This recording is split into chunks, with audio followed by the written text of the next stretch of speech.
गजा में इस्राएली हमलों में मजीद शिद्दत आने लगी है। गजा में मुसलसल कार्रवाइयों का सिलसिला जारी है। ब्रेज मगारी और डेरुल बलाह में आपको बताएं कि तबाहकुन हमले करके मजीद 14 फलस्तीनियों को शहीद कर दिया गया। ताज़ा हमलों में कई बच्चों समेत कई अफराद शदीद जख्मी भी हुए हैं, जबकि 24 घंटों में 133 फलस्तीनी जान से हाथ धो बैठे हैं।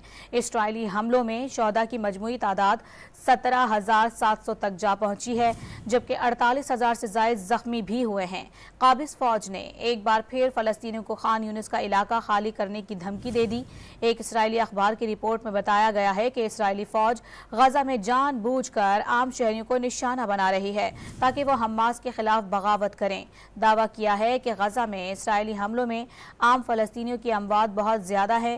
साथ ही ये भी वाजे कर दिया गया है कि जख्मी, लाचार और गमजदा फलस्तीनी मुस्तकबिल में इसराइल के खिलाफ उठ खड़े होंगे।